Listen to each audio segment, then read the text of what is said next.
E aí, galera, sejam bem-vindos a mais um episódio do podcast do Se Liga Nelas. Eu sou a Cris Volpe. E eu sou a Lu Rinaldi e começa o nosso podcast já agradecendo nossos apoiadores, que são Thermomix, Wido, Pink Chicks, Movimento Abaixada e Sub8.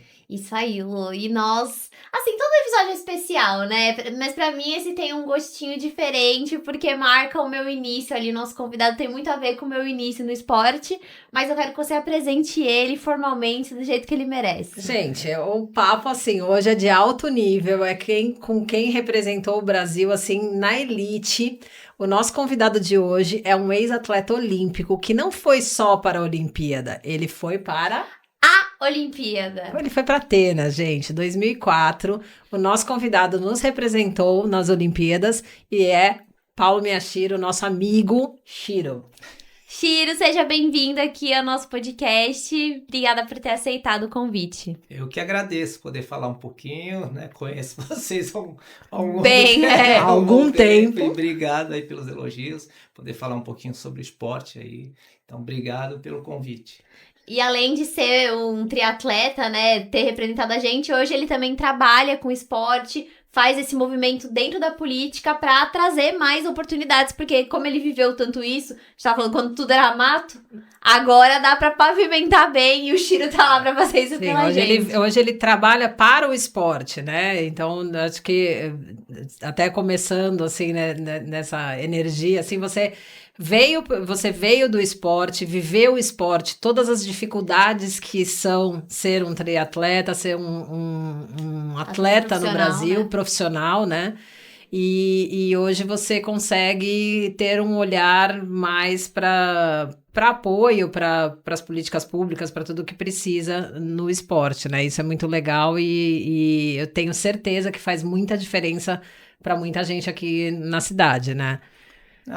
Eu sou suspeito, né? A gente fala muito sobre esporte, né? Lógico, eu tenho outras bandeiras, né? Comércio, família de comerciantes, né? Cultura japonesa, sou presidente da Associação Japonesa de Santos, né? Mas o esporte não tem como, né? Quem fez esporte, né? A gente fala o quanto que é importante, né? Não só do alto rendimento, mas até na formação da criança, né? Então, às vezes a gente vê famílias mudando porque alguém da família entrou no esporte, né? E esses valores que essa criançada pode fazer e aprender, né? De uma maneira muito fácil, que é o esporte em si, dentro de uma escola, dentro de um complexo esportivo, principalmente com os valores que o esporte tem, né? Desde disciplina, objetivo, respeito, né? É uma forma muito fácil. Então, assim... me pergunto, o que te fascina, né, dentro do poder público, né? Poder fazer essas crianças terem oportunidade, né, de ser atleta ou não, mas elas vão ter essa vivência, né, vão ter esse respeito do que é entrar dentro de uma quadra, dentro de uma pista e ter essa noção de uma sociedade. Então, por que grandes países investem em esporte, né? O pessoal me pergunta, por que os Estados Unidos, grandes países investem? Porque eles sabem o quanto que o esporte dá esse retorno para a sociedade. Então é importante que tenha essa mentalidade, quem gosta do esporte, né? Esses valores que o esporte, que a criança começa ali e leva pro resto da vida. Desculpa. Não, eu queria justamente chegar nesse papo de infância mesmo, né? Porque você é um atleta desde a infância, né? A sua família veio desse berço. E eu lembro que quando eu treinei na assessoria do Shiro, logo que eu comecei a correr, e era assim, os irmãos dos Shiros também são atletas. A Miúcha, os seus irmãos são todos envolvidos nesse quesito, né? E como é que foi? A sua família sempre incentivou? Sua mãe? Como que foi? Desde pequeno, meu pai jogava bola no Atlanta, futsal, conheceu minha mãe lá, né, e meu pai é cartorário, né, foi cartorário, né, aposentado, mas fez educação física na FEFS, né, então meu irmão muito cedo tomou uma injeção, teve até uma paralisia na perna, e a físio dele naquela época era andar muito, então ele andava muito na praia desde cedo. Então, meu pai, com o educador, o pessoal brinca, né? Com 8 anos de idade, fez uma maratona do Rio, né? Então, chegar no final de semana era normal em casa ter atletas, né? Teve o nome da loja, que era da minha mãe, a Betis Club, então fez a Betis Club ali, né? Então, fizeram várias provas. Então, Valmir Nunes, Adilson Damas, né? Cláudio Honor, tantos atletas passaram ali, no meu pai. Então, vinha sexta-feira, o pessoal já... ia viajar no final de semana, tinha um micro-ônibus, o pessoal chegava, criançados, adolescentes, né? Então, assim, eu tô falando a gente estava conversando com o pessoal lá de Cubatão, então muitos vieram de lá, né, e vinham para comer também, né, e já aproveitar e viajar para fazer uma competição. Então meu pai já veio com isso daí, com esse clube de corrida na década de 80, eram os vermelhinhos ali, a Pets Club. Então daí, depois, né, na sequência, eu fui para natação, a família toda natação, então não é só dentro de casa, meus primos também todos foram para natação, é meio que obrigatório fazer algo, fazer um esporte. Eu lembro de uma época que eu falei, vou parar de nadar, meu pai vai fazer o quê? Eu falei, não, vou jogar bola, tá bom. Depois que eu parei de jogar bola, ele falou, vai fazer o quê? Então não vai ficar em casa sem fazer nada. Então, assim, ele queria que tivesse essa rotina, né, essa responsabilidade de ter um compromisso com o esporte, né? Então, esse amor aí pelo esporte que eu passo hoje pro Joãozinho, tá treinando, a Vitorinha não tá no esporte, mas tá no balé competitivo, tem que fazer sempre uma atividade para você ter essa disciplina que você leva, né, pro resto da vida. Então, esse amor aí vai passando, esse legado, né, pelo esporte. Então, foi desde cedo, né, e depois meus irmãos foram parando, meus primos também, e eu fui seguindo, né? De todos ali, fui o único que fiquei. Então a família acompanhava em muitos tios, todas as provas. Teve uma Copa do Mundo no Rio, foi um ônibus, né, de Santos, cheio da família. Teve o Festa Triatlo lá em Camboriú, a família toda presente. Então a família sempre foi muito presente. Mas Tira, você começou então em outros esportes, fazendo vários esportes, e aí na natação você começou a se destacar. Como foi o caminho para o triatlon? Como você chegou no triatlon? Até porque não era um esporte muito popular aqui, né? O triatlo teve o primeiro aqui em 83, lá na ponta da praia, 83, 87, agora me pegou. E o Zé já fez que era maior que o Olímpico, o Zé já fez esse daí, né? Então o triatlo chegando no Brasil, né? E aquela época, eu acho que a história de Santos se mistura muito com a sua e com o triatlo, né? Tudo meio que nasceu aqui. Tudo. E eu, né, teve a corrida, aí parou, né, a equipe de corrida e todo mundo foi para natação. E o Zé foi mais cedo, o Zé e a Elide foram para o triatlo. O Zé, mais ou menos em 88, 89, já começou, antes de ter o circuito do Troféu Brasil, tinha o circuito da CIA em Santos, né, que já começou dali com o Cid Cardoso, com o Nubio, dali partiu para o Troféu Brasil. Então já começou a ter provas aqui em Santos, né, já tiveram algumas, né, naquela época, 89, 88, por aí. Só que eu não entrei. O que a gente fazia muito? Fazia muito revezamento. O revezamento tinha uma premiação até em dinheiro. Então a gente montava um time de nadar, pedalar e correr. Eu ainda era novo.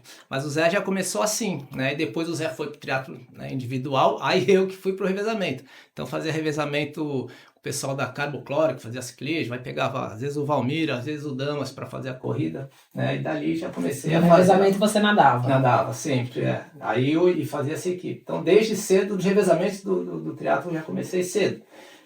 E todo mundo chamando. Santos naquela época, começo do Internacional de Santos 92, cara, Santos fervia o triatlo. Tudo era novidade. Pegar a blusa do triatlo era uma, né? Então todo mundo falava, vai pro triatlo. A gente já fazia o biatlon, porque todo começo de temporada a gente fazia voltas no quarteirão ali do Santa Cecília, fui nadador de Santa Cecília, né? E uma época ali que eu parei de nadar, que deu uma cansada, eu fui jogar polo aquático no Inter. Aí joguei 2 anos de polo aquático, né? Aí eu falei, agora eu vou voltar pra natação. Deu uma cansada da natação, do polo, voltei pra natação. É da água, não tem jeito. Aí eu comecei a fazer os biatos que tinha, o Fred, Ventura, CB, tem tantos aí que, né? Santos tinha muita gente. E a turma sempre foi muito grande, muito unida do triatlo. Então, o pessoal de Santos, quando viajava, onde surgiu o TBS, eram 2 ônibus lotados, né? Todas as provas, Caiobá, Rio, Minas, então o pessoal era muito unido. E ali eu falei, fiquei enrolando até 95, aí no meu último ano até de júnior de natação, né? Eu ia pro Brasileiro, do Júlio Delamare, eu falei, classifiquei pro triatlo, fui fazer algumas provas de triatlo, classifiquei pro Mundial, que foi em Cancún. Aí eu falei, acho que agora eu Acho que tem que ir. Você tinha quantos anos? 18. Eu falei, agora eu vou dar Tanto que eu saí da natação e já fui direto. Já tinha até patrocínio na época, né? Eu fui nadador do Santa. Nunca fui um grande nadador de piscina, nadava, né, razoável. Mas assim, eu demorei para melhorar um pouco na natação, diferente do Zé, do Ventura, dos outros que vieram. Então, todos que eram nadadores, né, quando entraram no teatro começaram a perder. O Fred nadava muito bem de piscina. Eles começaram a perder um pouco a natação. Eu não. Quando eu comecei a entrar no triatlo, comecei a melhorar a minha natação, né? Então eu mantive, né, assim, ela por mais tempo aí. Então, por isso que eu não perdi tanto, né? Porque foca, na verdade, assim, tu tem um ponto forte, né? Tu vai focar o quê? Nos teus pontos fracos, né? E triatlo em si, numa prova sem vácuo, a natação não conta tanto. Né, se você foi proporcional, né? No Ironman, então menos ainda. Pra mim, conta bastante. Não, interessa assim, você terminar bem. Não, né? sim, com certeza, você tô consegue brincando. recuperar 10 minutos numa água, 10 minutos numa bike, é muito mais fácil. Essa em relação por proporção. Mas o triatlo em 95, nessa Copa do Mundo, ele mudou a figura, porque tinha muitas reclamações de vácuo. Pega vácuo, pega, né? E assim, o circuito mundial é muito competitivo. Então, né, são vários atletas do mesmo nível. Então começou a ter circuito muito duro, muito de bike, Nova Zelândia, mas em 95 eles testaram o formato com vácuo, que foi lá em Cancún. Então, a partir de 96 já começou o circuito com vácuo. Então já mudou. Então a natação começou a ficar importante. Se o cara tomar 1 minuto na água, a prova ia embora, já não ia mais. Então aí mudou. Aí justamente para mim era uma facilidade, já, porque eu vejo a prova de uma outra forma. Se eu saindo bem da água, eu tô, né, não tem aquele desespero de procurar o pelotão, onde é que eu tô para recuperar. Eu já vejo a prova num formato. Então para mim foi benéfico, né? Mas aí esperei também acabar a faculdade, né? Fiz o Mundial de Junho em 96, aí acabei a faculdade de Direito em 98, né? Aí falei, agora eu vou saber se eu vou estudar, aprofundar ou fazer esporte. Aí fui morar em San Diego com o Fabinho, em 99. Aí morei 3 meses direto, eu vim embora, que minha irmã casou, o Fabinho ficou. Mas aí, San Diego ali ficava sempre uma sede para não ter que voltar para o Brasil. Eu não vou bater na mesa, para não ficar uma sede longe, né? Às vezes tu vai para economizar na passagem, né? Para não ter que voltar. Então, quando ficava perto do Japão ou nos Estados Unidos, a gente sempre ficava ali em San Diego, ou em Portugal também. Então, assim, em matéria disso, essa natação ajudou bastante, né? Isso daí, esse formato.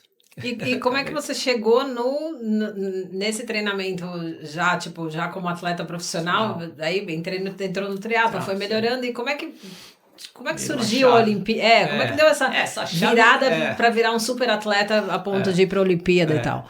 Essa chave virou eu falo que em 99, a responsabilidade que eu voltei de lá. Então, lógico, treinava aqui e tudo, mas não tinha essa foco, né? Que era ter só isso daí, vou fazer isso, vou tentar fazer isso daí minha vida. É engraçado que foi bem em 99 que entrou uma prova do biatlo do Noob do Corpo e Ação.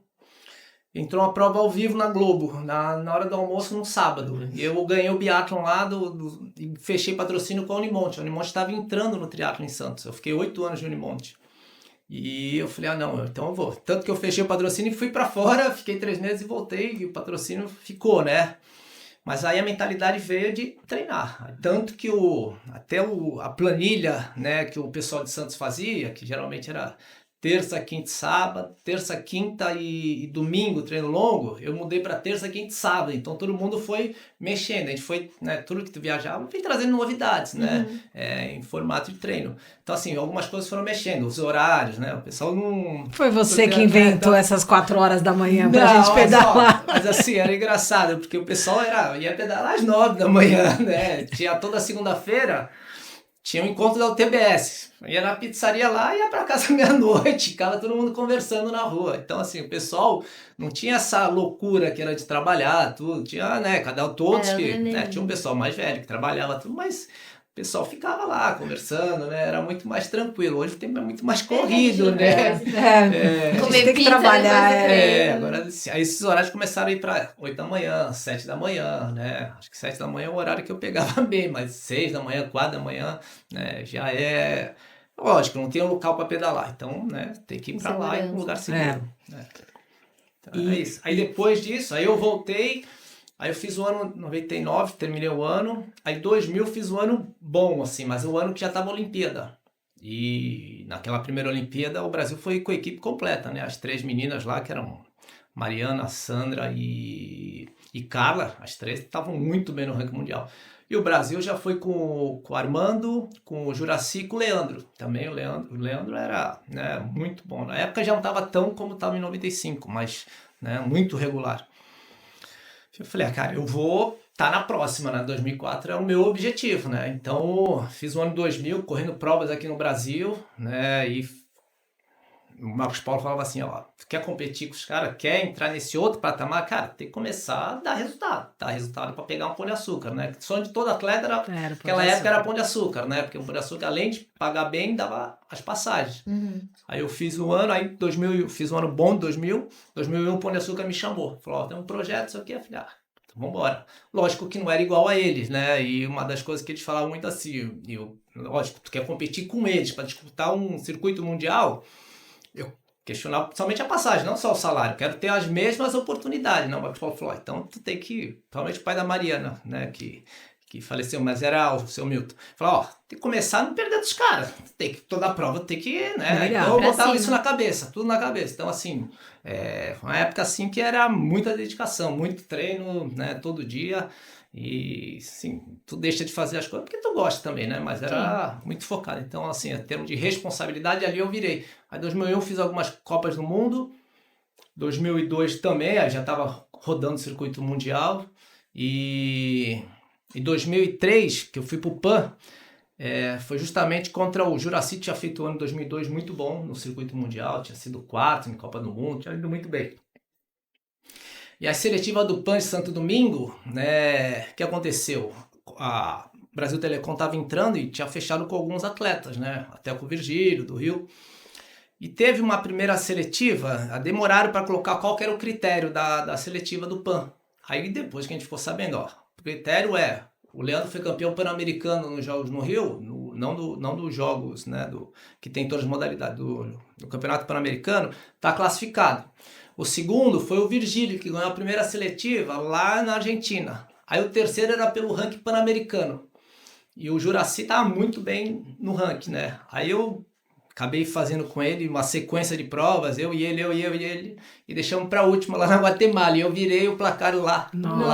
Aí ele tinha feito o ano de 2002 maravilhoso, né? Aí eu acabei classificando. Aí como assim? Aí vai... E ele ficou de fora? Ficou de fora. Que era o melhor, na época estava o melhor, né? Mas assim, foi... Né?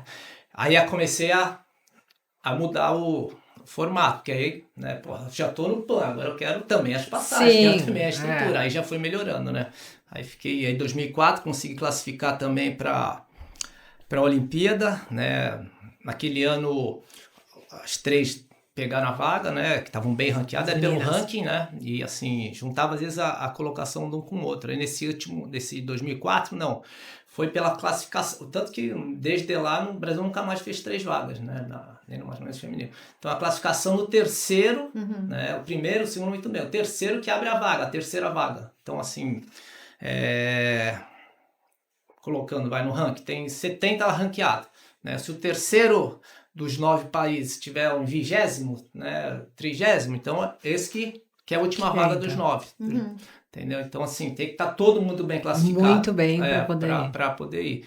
E eu fiz as 2 primeiras seletivas, o Leandro ganhou as 2 primeiras, que foi no Japão, né, em Okinawa. A segunda foi em Mazatlan, aí o Juraci ficou em segundo nas 2. E eu fiquei em terceiro nas 2 e o Virgílio em quarto nas 2, porque era os 4 que estavam entre os 75 do ano anterior. E eu decidi as últimas, né? Nossa. Só que o Brasil naquela época estava abrindo 2 vagas só.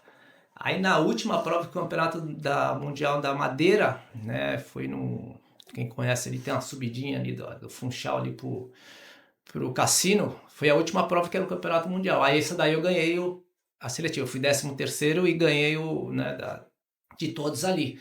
Só que aí não ia ser eu e o Leandro, porque um primeiro e um terceiro do que 2 segundos. Só que eu com o 13º eu abri a terceira vaga. Aí foi todo mundo. Foi legal. Nossa, deve ter sido uma experiência surreal. Não, é uma experiência pra vida. Imagina, fazer um sonho, né? Deu lá. Mas foi uma prova. E aí, desde então, aí você foi pros jogos, teve seus resultados, e aí você continuou por mais alguns anos até... Continuei. Aí fiz 2005, fiz um ano bom também de circuito. Rodava mais circuito, a gente não rodava muito aqui no Brasil. Fazia um brasileiro, outro. Né? Em 2006, que era o ano das seletivas, acabei caindo até com o Fabinho, quebrei a espinha das cápulas, né? Aí fiquei um tempinho parado, aí acabei não classificando pro PAN do Rio, que era aqui em casa, né?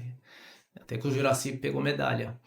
Aí fiquei já mais longe do circuito mundial, né, em 2006. Aí em 2007 eu ainda tentei, corri, né, aí já comecei para as provas sem vácuo. Aí ganhei internacional, aí eu corri o Pan-Americano, ganhei o Pan-Americano de San Andrés, aí ganhei o Campeonato Sul-Americano em Salinas, aí fui para o Japão, para a Copa do Mundo, para tentar voltar para o ranking. Mas aí parei lá, já não fui bem, aí depois teve outra seletiva que foi na Áustria, aí a confederação já queria uma renovação, né? Falou, você já não está entre os 70, 80 do ranking, a gente quer dar uma prioridade. Aí eu falei, então tá bom, eu já encerro aqui, vou fazer prova sem vácuo, né? Só que aí a molecadinha, essa renovação que eu falo assim, né? A renovação tem que ser uma consequência, né? Quando eu fui viajar, eu falo que a importância do Leandro num atleta experiente. Quando eu ia viajar com o Leandro era a paz em pessoa, assim. O Leandro era... E o respeito que ele tem, que tinha, né? Os outros atletas têm por ele, do circuito todo. Então, assim, o Leandro abria, né? A gente chegava nos lugares, ele abria o que... né? E conversava, né? Acho que faltou isso para essa renovação daquela época de 2008, né? Pô, o Bruninho é um cara que tinha que estar na Olimpíada. O Bruninho era muito bom, muito, né? Cara, por pouco não foi, mas assim, podia estar, Marquinhos. Então, assim, faltou essa sequência. Lógico, Vélez Clebin, né? O Colucci muito bem, né? Tiveram outros atletas, mas assim, podia ter tido uma safra melhor, já daquela melhor época, acompanhada. Né? Então, hoje você deve ficar até empolgado, né? Porque a galera tá vindo aí, o Hidalgo, o Messias, outra geração, eles estão com essa outra energia já, mas chegando mais perto, né? Cresceram já fazendo triatlon, né? Nossa, a gente vinha de algum esporte, né? O Hidalgo sim, com outras possibilidades, tem né? foto Hoje o triatlon é muito mais criancinha. difundido, as pessoas conhecendo mais, com mais possibilidades. Hoje é outra geração. Vocês estavam abrindo caminhos mesmo, né? Teve a outra geração ainda, né? Que tava nessa... Mas o Hidalgo aí, eu vejo, a molecada é outra... praticamente quase que não tem um ponto fraco, né? Na verdade, são bons. E eu acho que deve ser até interessante pra você ver, né? Até como a tecnologia mudou a questão do triatlon, né? Porque os resultados, lógico, sempre expressivos de um triatleta profissional, mas você olhando hoje, você vai falar, nossa... Como pode? Imagina eu nessa época, né? Se eu tivesse esse equipamento, né? Mas na verdade ele já cresce, né? Já vem, a gente falava isso muito da geração da Inglaterra, né? Havia uma geração na época de lá muito forte, né? Lógico, né? Todo ciclo olímpico melhora muito a estrutura do país, né? Mas a geração dos dois irmãos da Inglaterra também, das meninas lá, é uma geração muito forte. Mas já nasce fazendo os três bem, né? Então, e o Brasil tá vendo isso daí. Tudo na verdade, assim, consequência, né? Evolução. Mas, assim, o que eu falo, o país tem que formar, tem que ter uma pirâmide grande. Essa base tem que ser grande para dar oportunidade, né? Não dá para você dar oportunidade para poucos fazerem o triatlon e dali querer muitos frutos, né? Pirâmide como qualquer outro, né, profissão, mas o esporte é uma base. Se você fizer uma base forte, lógico que vai funilando. O esporte, às vezes, é muito ingrato. O funil é muito estreito para poder seguir, né, mas a chance de sair mais atletas é maiores. Né? E aí, assim, já indo para esse lado, né, do que pode ser feito, o que pode mudar, como é que acontece essa virada de chave do atleta pro político, para a pessoa que quer olhar para o esporte com uma outra visão, já de ajudar mesmo? Aí eu acabei a carreira lá em 2010, praticamente a última prova, né? Ganhei um circuito do Troféu Brasil ali. Eu falei, acho que já deu. Mas eu tinha um patrocínio ainda da Speed. Eu falei, puta, eu vou esperar mais um ano até encerrar. Mas já praticamente foi a minha última prova ali, né? Aí fui abrir, né? Tive lotérica, né? Fui pro outro lado aí do comércio. Aí o prefeito na época que ganhou o Paulo Alexandre me chamou para ser presidente da fundação e para trabalhar com os atletas de alto rendimento da cidade de Santos. Esse é o papel da Fundação Pro Esporte. Aí me deu uma vontade de olhar um olhar diferente, seu olhar público para um negócio que você vê que você consegue fazer a diferença na oportunidade das pessoas de fazerem. Então dali começou, mas aí acabei não sendo candidato na primeira, acabei topando esse desafio em 2020. Né? Eu falo assim, você tem que ter alguns propósitos, né? Porque você quer ser candidato. Quando a pessoa fala assim, tenho vontade de ser político, eu falo, cara, tem. Vai lá. Não, tem que gostar, tem que experimentar, né? Quero conhecer, vai um dia numa sessão, vai ver como é que funciona o dia a dia, né? Então, assim, aí veio esse propósito, eu falei, a família não gostou muito, né, até hoje não gosta muito, mas assim, eu tenho o porquê disso, né, aí eu falei, cara, não tem como, lógico que tem outras bandeiras, né, mas a bandeira de dar oportunidade para quem quer fazer esporte, a gente tenta, né, viabilizar, desde eventos, escolinhas, mas o principal é assim, eu falo muito do projeto do Polo Aquático lá na ZN, né, até o Ronald ajudava muito, o projeto do Inter, né? A gente pega o Adriano, hoje é o que cuida do EBRAE, que é um dos principais cabeças do Polo Aquático do Brasil. Ele vem de vez em quando, vem pra cá, tudo. Cara, eles são um projeto social dentro da ZN. Tem vários atletas da ZN ali que estão na seleção brasileira. O pessoal não, né? E muitos foram para São Paulo para jogar nos clubes. Cara, eles já não voltaram. Fizeram um network, conheceram gente.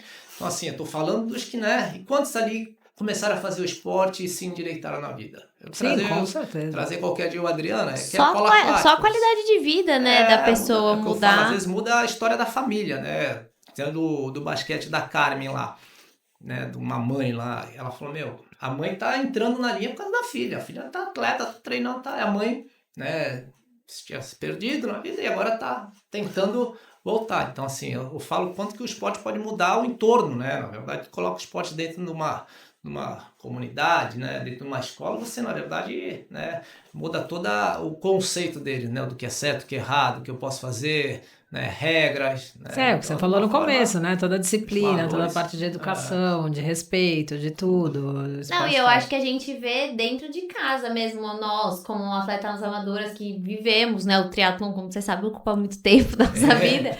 Então, assim, mesmo em casa, né, eu vejo a minha tia quer perder peso, ela se inspira em mim, mesmo eu tendo uma realidade completamente diferente. Minha mãe nada comigo depois de ter tido uma doença. Então, assim, isso vai incentivando, de certa forma, pessoas amadoras, né? Então, eu acho que você dá oportunidades para outras pessoas que a gente tá num nível que, a gente hoje consegue comprar uma bike, mas eu também já tive a oportunidade de usar uma bike da prefeitura. O Luiz lá, que cuida da TCC, ele me emprestou uma bike pra eu começar. A primeira bike que eu subi não tinha nem marcha, mas eu tava assim... Eu acho que foi um dia mais feliz do que eu fazer meu primeiro 70.3. O dia que eu subi numa bike speed, que eu falei, nossa. Um sonho, né? E eu achei, na bike, coitada, eu nem andava muito, mas assim, pra mim. E quantas outras pessoas podem ter essa oportunidade em outros esportes, né? Eu acho que você fala uma coisa assim, eu tenho outros projetos. Obviamente que tem outros projetos e que tem outras coisas muito bacanas realizando, né? Mas eu acho que é que nem a gente fala, né? Você vai ficar muito nichado dentro de vai ser visto só por aquilo, né? Então, a gente trabalha para a comunidade feminina, para incentivar mulheres no esporte. Mas eu acho que, assim, nesse aspecto, eu acho que é um nicho muito importante, que tem que ser ocupado por alguém. Eu acho que você ocupa muito bem faz esse papel muito bem, de olhar para o esporte, né, de apoiar, tem que ter alguém, porque eu acho que é tão disperso, tem tanta coisa para fazer em tantas áreas diferentes, que eu acho que o esporte acaba sendo um pouco meio que jogado de lado. Então, se não tem alguém realmente que vive o esporte, que entende as necessidades de dentro, as coisas não acontecem igual, né? Então, acho que você deve ver isso muito, né? No dia a dia, assim, as dificuldades de fazer as coisas acontecerem pro lado do esporte, né? Porque não dá valor, né? Às vezes ele fala, uma quadra é um pouco menor, pode jogar. Cara, quadra, dá pra fazer uma quadra oficial? Faz a quadra oficial para você ter um jogo oficial, senão tu vai trazer nunca um jogo de uma federação, né? O teto tá baixo. Não, é assim mesmo. Então, assim, às vezes tem gente da área que faz algo pro esporte, que não consulta nem quem é do esporte né? E assim, a gente tem, na verdade, tá ali para brigar, para fazer, porque a gente vê a diferença que faz, né? Não tem como acessibilidade, inclusão, né? A gente briga pela cota, tô até brigando de novo, cara, deixa guardado 5% da cota, não é nada, né? A gente fica pontuando. Assim, a gente tem que olhar, se a gente não olhar, as coisas vão passando e vão deixando, né? Infelizmente, temos as prioridades, que é saúde, educação, assistência social, né? Segurança, o esporte tá indo lá. Mas foi o que você falou, é uma prioridade, porque ele vai impactar em todas as outras áreas também, entendeu? Na saúde, na educação, né? Tudo. Hoje eu falo, né? Hoje eu fui no evento lá que eu ajudei da saúde primária, né? O quanto que é importante a saúde primária. primária, o pessoal não foca muito. Cara, obesidade infantil, né? Exatamente. Ninguém faz. Antigamente chegava numa escola, fazia, né? As medições para saber como é que tá, como é que ele entrava e como é que ele saía, até para ver a qualidade da comida que você tá lá. A gente fala isso. Então, dentro da escola hoje, e ainda mais que tá período integral, cara, a alimentação tem que ser fundamental para a criança, uma alimentação balanceada e um espaço para ela poder fazer atividade, né? Se ele já faz isso, em casa ele vai comer algo, às vezes não tem nem o que comer, vai dormir e vai voltar, né? Então, o que eu falo assim, a gente tem que ter esse cuidado, cara, que lá na frente a gente vai economizar e muito. Sim. A gente fala assim, cresce com hábitos saudáveis, né? E às vezes a gente tava conversando fora, né? Tu falou da corrida de rua até da faixa etária. Cara, hoje, se for ver o número de corredores de 18 a 24, tá quase 20%. Eu vi uma matéria, quase 20%. Eu tô falando de 2, 3 anos atrás era 12%. Há 10 anos atrás era 5%. Então, o número era muito pequeno. Hoje, e o que está acontecendo isso? Cara, o pessoal cresce com hábitos saudáveis e leva pro resto da vida, né? Isso que a gente tem que... Por quê? Cara, balada, bebida, as coisas tudo na consequência do que tem, que também não tem problema, faz parte da vida dela, né? O social. Mas assim, tá mudando, tá vindo essa geração saúde, tá mudando o formato, né? Que bom que tá vindo para a geração saúde para fazer esporte. E você vê com seus filhos dentro de casa como deve ser diferente. Antes a gente era obrigado, né? Hoje a comunidade deles, que é mais jovem, vamos fazer, vamos, não, pai, eu quero tá lá, né? Rola muito isso, né? Exatamente. Então, assim, às vezes a gente fica brincando, né? Que as redes sociais, às vezes, cara, é importantíssimo. Vem alguém incentivar, falar, vocês, o programa de vocês, defender. Cara, tem que abrir, porque às vezes a pessoa fica com medo de fazer, a primeira vez, então, puta, não tem nada a ver, não tem. E às vezes não sabe onde achar a informação, né? A Lu faz, a gente sempre fala isso, né? Pô, coisas que a gente usa, equipamento e tal, a gente não sabia, a gente foi aprendendo. A gente também foi perguntando, né? E hoje a internet traz esse canal, né? As comunidades fazem isso, fácil, fazem né? isso Hoje, né? Você tem essas informações, tem que passar, né? Você só ficou com... E acho que esse é o papel aí que vocês também divulgam tanto, né? Parabéns, mas é isso aí mesmo, tem que assim, faz, juntos de lados, né? Unidos pelo esporte de maneiras diferentes, a gente através da ferramenta da internet, né? Da comunicação, e você dentro da política, entrou para a política para poder ajudar isso. E acho que a gente vai tentando cumprir nosso papel com o esporte, né? E aí a gente quer saber, assim, tipo, tem algum spoilerzinho? A gente continua lutando aqui pelas políticas locais de esporte, ou a gente pode contar, assim, com algum plano futuro mais adiante para brigar mais, abrangendo mais? Tem um projeto, né, pensando aí ser pré-candidato até, né, deputado estadual, mas ainda tá aí, vamos ver, tem mais umas 2 semanas, quer dizer, tem uma janela enorme aí, eu sigo meu mandato de vereador, né, e até as convenções, né, me acontecer lá para julho, realmente quem é que vai, né, bater o martelo. Eu também não preciso sair do mandato, mas já estou conversando, né, da última eleição eu fui o 4º mais votado, tive quase 5 mil votos, né, eu falei, quero tentar, né, a gente tem que espalhar, né. Sim, claro. Quando aumentar isso, né? Quando o japonês brinca muito com o Ikigai, né? Na verdade, é o que você faz, que você gosta, o que você faz que te pagam, né? O que faz realmente que você acha que é bom naquilo, né? E assim, e você junta, né? E o que faz a diferença na vida das pessoas, dos outros. E você junta, né? É o seu propósito, esse de vida, né? Então, lógico, meu propósito é família, tudo, mas eu vim com essa ideia de querer fazer mais, espalhar o esporte. Tanto que eu falei, cara, vamos começar a passar o que a gente foi feito aqui, o que a gente pensa de esporte, a gente espalhar pela internet. A internet hoje espalha tudo, né? E eu tô, né, pensando nesse sonho de dar o passo, porque assim, eu sinto que na Assembleia não tem alguém que represente o esporte dentro do estado de São Paulo, né? Lógico, respeito quem estava lá de secretária, né? Coronel Helena, tudo, mas assim, não tem um olhar que tu fala, putz, o que tá fazendo pro esporte de base? O que tá fazendo pros jogos abertos, jogos regionais, né?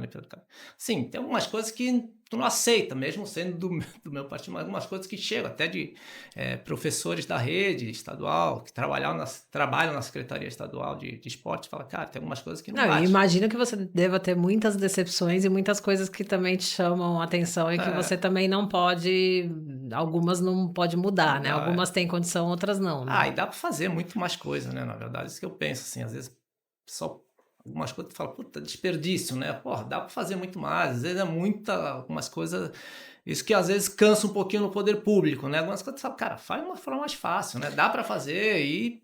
Eu acho que a diferença, olhando de fora, né, como uma pessoa que te conhece, que conhece esse meio também um pouco, né, de política, é a vontade de realizar. Eu acho que tem muita gente que tem uma visão assim, deixa aí, já tá tudo aí desse jeito, tal, Sempre foi e assim, assim, né? sempre foi assim, vai continuar assim, e a gente vê, porque algumas vezes precisei te acessar, ou precisamos, né, grupos de pessoas em prol do esporte, a gente vê que você realmente está atento para o que está acontecendo. Então, acho que só isso já faria a diferença, né? Fora tudo que você, obviamente, faz. Então...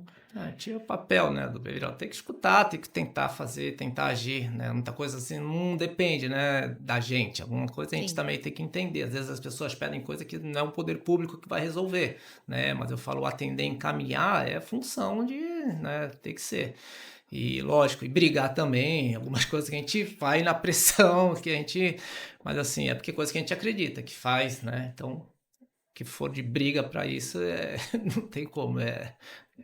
Eu gosto bastante de ter equipe. Bom, precisamos montar um novo desafio daqueles que nem teve aquele triatlon lá, que foi o Fábio Carvalho versus Chiro. Que agitou a internet, né? Eu falei ali no Vamos lançar um desafio? Você topa? Toparia, Chiro, se a gente lançasse? É que agora ele tá com muitos projetos, mas eu falei no off, né? Chiro, e o full? Aí ele, não, nunca fiz, mas quem sabe, né? Será que eu tenho que fazer? Chiro, eu acho que tem. Eu acho que você tem, a Lu tem, eu tenho, então vamos marcar. Não, mas a gente podia, olha, pelo menos, não vamos falar de full, porque não tem condição, na quantidade de coisas que ele tem pra fazer, ele não tem condição de fazer um full agora. Mas a gente podia pensar em reeditar. Quantos anos faz aquele desafio? 2009, né? 2009, já tem um tempo. A gente podia reeditar esse desafio. Não, 2019, desculpa. 19, mas mesmo assim... Esse ano é puxado pra ele. Esse ano é puxado. Mas a gente pode... Tá magrinho, tá a gente pode começar a pensar. O Fabinho tá muito... Ó, Chiro, a gente dá um aninho pra você treinar até 2027. Aí você encosta lá no Fabinho e a gente faz esse desafio de novo. Vamos agitar essa internet. Chiro, obrigada por ter vindo aqui no podcast, seu tempo, correria. E esperamos vocês aí pra pedalar, pra nadar com a gente. A gente, quer dizer, a gente vai ficar bem longe, mas a gente vai estar ali de novo. A gente vai estar falando, tá vendo o Chiro lá na frente? E muito obrigada, viu, por tudo que você faz pela gente, pelos nossos atendimentos que a gente também vai atrás, dos direitos como mulher, como atleta. E obrigada, conte com Se Liga Nelas também aí pra comunidade do esporte aqui na cidade. É isso. Muito obrigada, gente. Obrigada aos nossos patrocinadores. Wido, Thermomix, Movimento Abaixada, Sub-8 e Pink Chicks. E obrigado, Chiro, pela sua presença aqui hoje com a gente. Eu que agradeço. Obrigado a vocês pelo convite aí. E parabéns pelo programa. Obrigada, Chiro. Valeu, galera. Tchau. Beijo, até a próxima. Tchau, tchau.